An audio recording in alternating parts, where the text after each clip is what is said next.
cramp, foot cramp. Hey y'all, my name is Nat. I hope you're having a terrific day today, and for this video we are going to be doing a ARC reading vlog.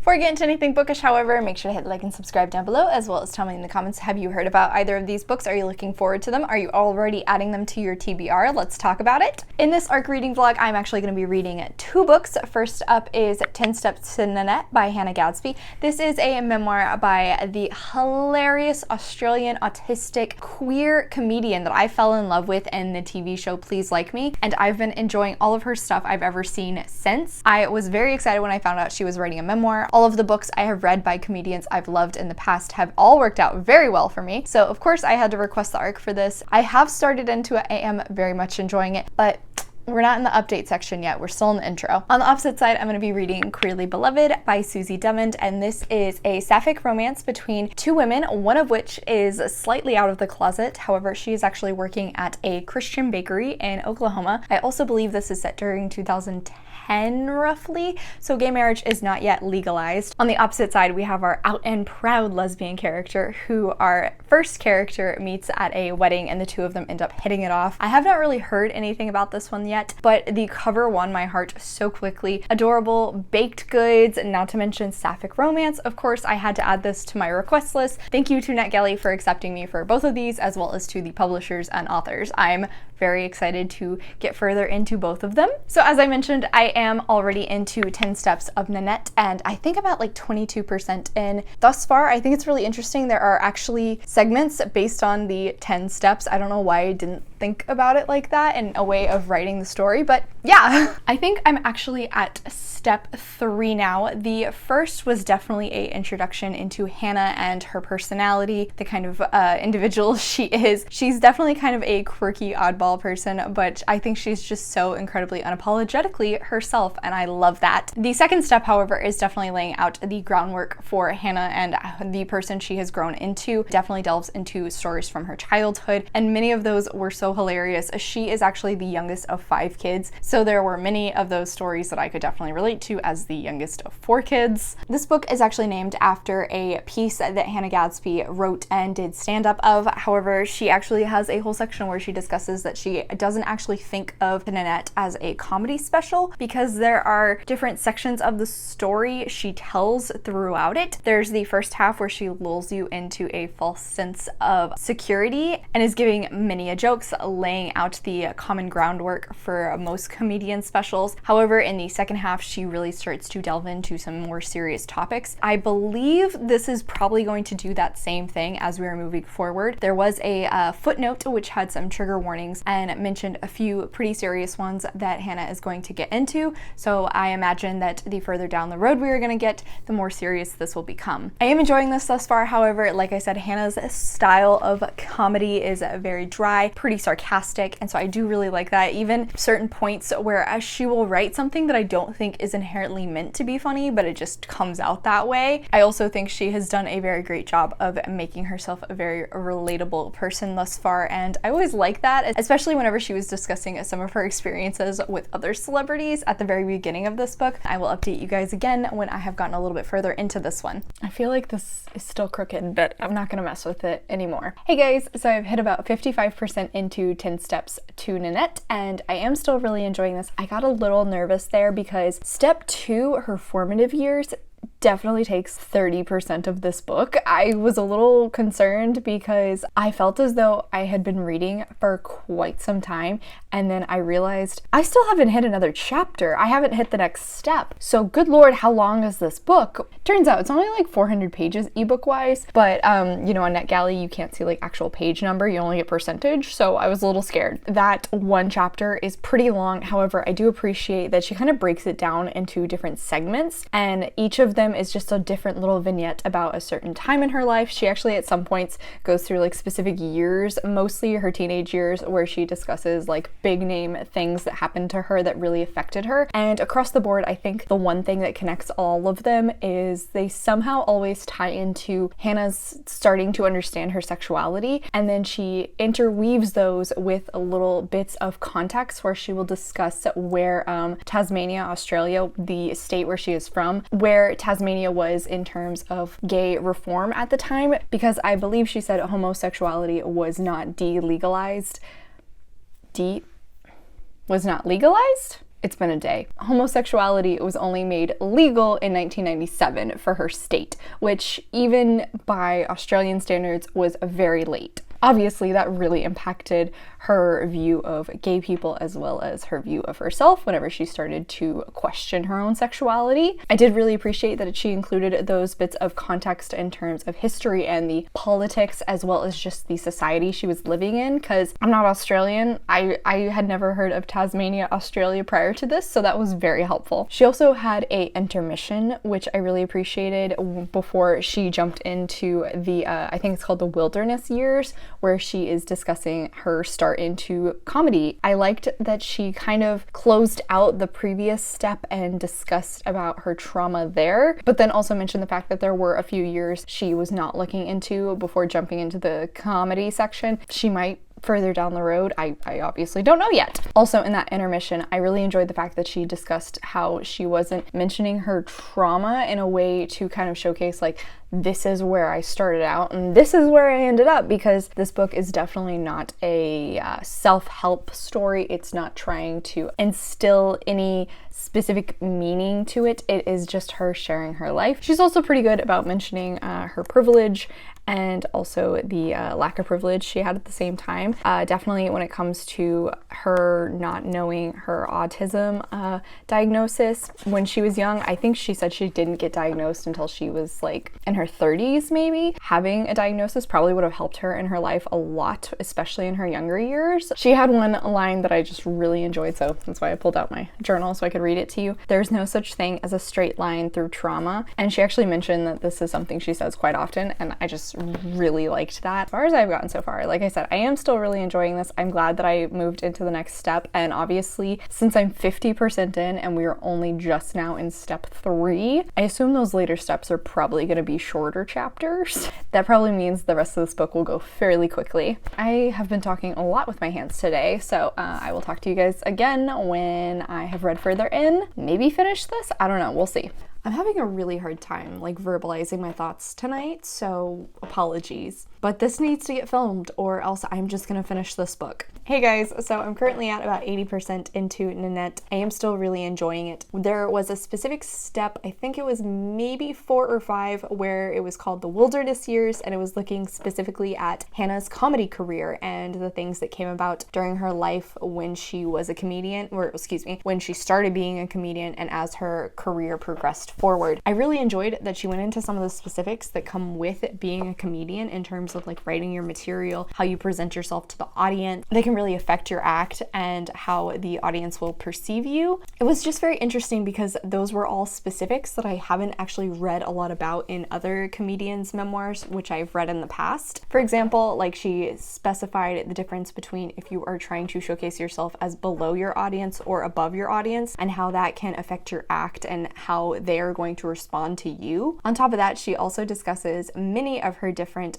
comedy specials she's done in the past. Obviously, the one that is kind of the biggest that she's most well known for is Nanette, since that is kind of her pièce de résistance. It gets name dropped quite often, but she does talk about some other ones which I've probably seen clips of but never seen the entirety. I did, however, recently watch her special Douglas on Netflix, and it was really funny when she would talk about some of the trolls and hater comments she got from people in response to Nanette, and how they would say, this isn't a comedy special, it's like a monologue, or it's just a one-woman show, and she just responded with, yes, you're not insulting me, that is just a fact. She does eventually get back into some more difficult topics, talking more about her trauma, and she starts to look into the time where she received official diagnoses and how that helped to improve her life, and then how she moved forward from getting a ADHD diagnosis to then eventually realizing she was on the autistic spectrum.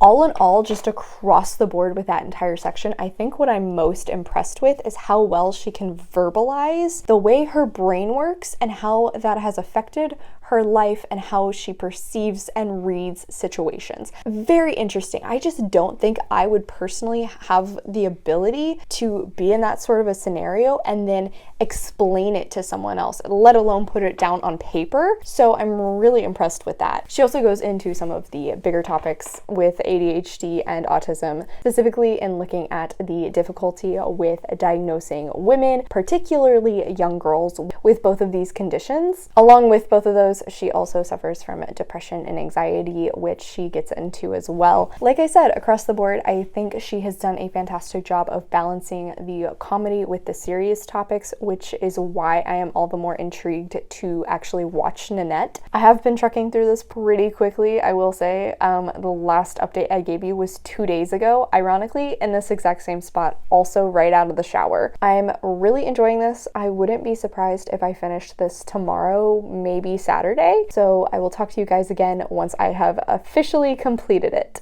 I just have like the cutest little background today. Hello.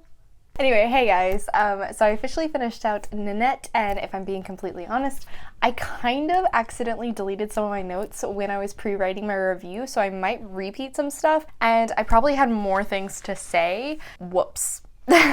So with this being called 10 Steps to Nanette, I definitely expected this to get into some more specifics of her creating this show and everything that went into making it, and then even a little bit about actual process of showcasing it to the world. She actually even gives specifics from how she came up with the name Nanette. She then eventually actually kind of breaks down her experiences leading up to this book and gives context around where she was at this point in her life. And then finally, she kind of walks you through her entire process of when she started writing this, and even her first few actual shows. She even discusses like heckling that she got in her first show and how she went right after that guy and definitely probably made him regret that decision for the rest of his life. But since that show is so grounded in her trauma, she also talks about how it took so much out of her to write it and to perform it. I think it's really impressive that she could be so incredibly raw and honest in that kind of a medium. She sold that as a comedy special, and even though now she doesn't really label it as such,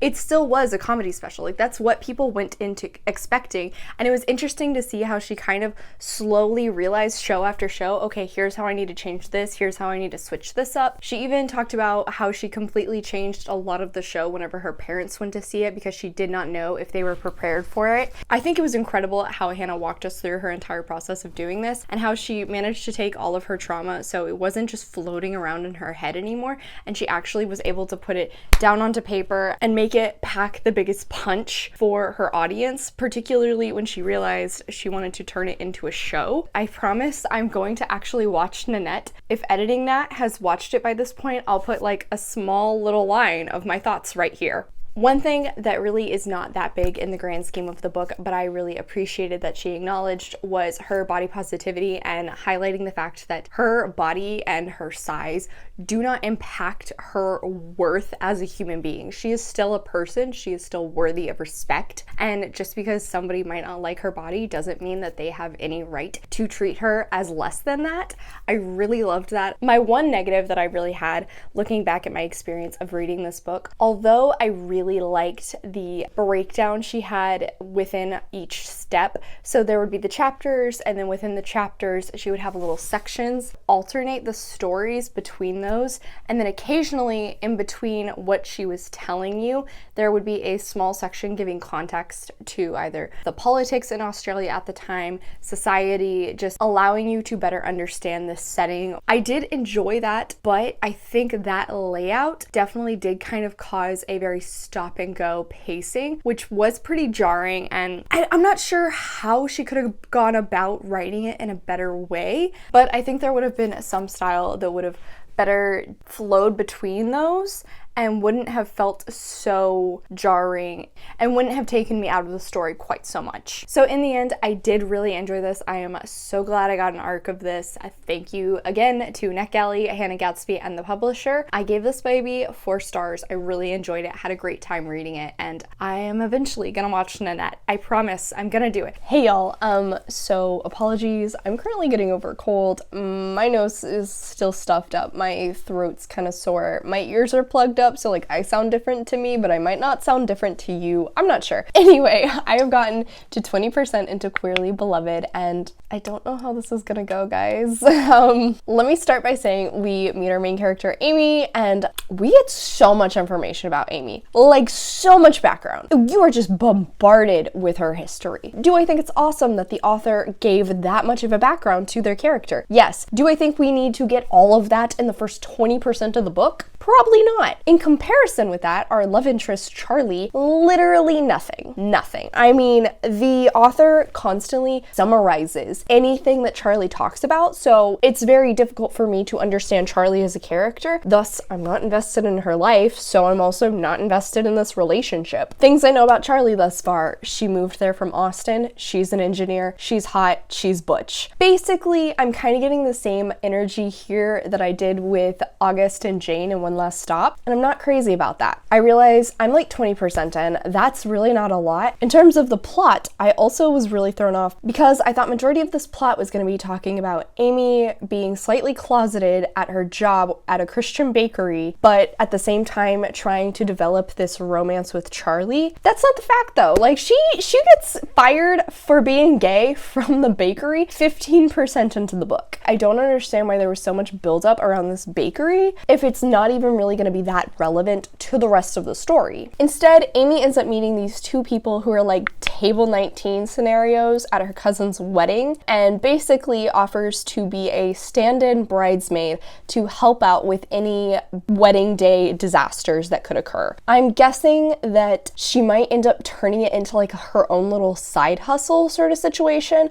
That's like my estimate. I could definitely read the summary online and I could tell you for sure, but am I gonna do that? No. I will say she is also staying in the closet with the whole wedding scenario, so we do kind of see a interesting dynamic in her where she wants to be proud of who she is. She doesn't want to be in the closet, but at the same time she is very fearful of reactions from the public. So I do like that we are seeing that internal struggle she is having, because I'm sure that's something that is pretty realistic to people who live in deep red communities. I can definitely see that. So I enjoy that aspect of her character. And like I said, we have gotten a lot of background on her, but in terms of her personality, I don't know, like it's not very consistent. The author tells us a lot of things, but what we see in Amy's actions do not always match. On top of that, I think that's definitely another thing with this writing style. It is very tell, not show. One final thought that I had written down is Amy has 2 best friends,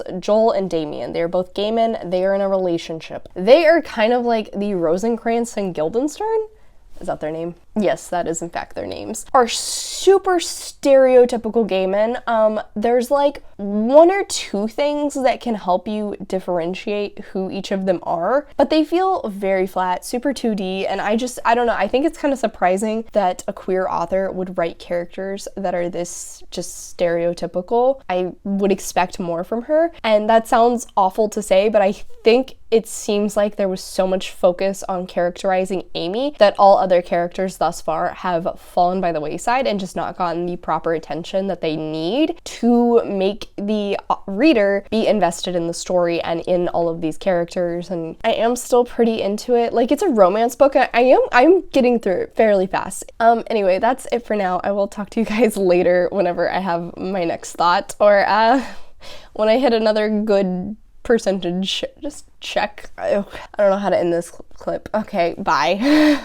Hey guys, so I have hit the 45% mark into Queerly Beloved, And unfortunately, I think I'm gonna DNF this. I've come to realize that I am having the same issue with this book that I did with Suzanne Parks' books, and that is that you sell me a romance in the marketing around the story and the way the book is shelved, but then when I actually read it, it comes across more as a women's fiction, female empowerment story with a side plot of romance. That's not a romance book. That's a women's fiction book. It just drives me insane because if the marketing of the book appears to sell it as a romance book, the story itself should be a romance book. But that's not what this is. Like, oh, this is becoming my new bookish pet peeve. It's driving me insane. It's gonna become my villain origin story, I swear. By this point, even though we have seen a little bit more of Charlie, the romance itself is moving very quickly. I don't actually feel a lot of chemistry between the two main characters. And the section I'm currently at,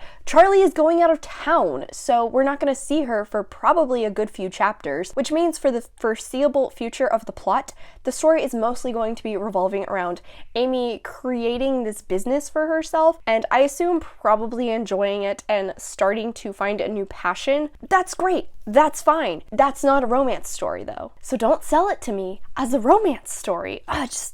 Like I said, there's just not really a lot of chemistry between Amy and Charlie. At one point, the author straight tells you that there's sexual tension between the two of them. You should not have to tell me that. I should be able to feel it within the story, but I didn't. Thus, that means we were just continuing with that tell, not show story style. I've also realized that given the fact that I'm nearly 50% into this book, really nothing has happened. Like, this is a pretty slow-moving plot, and since we are given so much detail, I think this book really could use with some additional editing.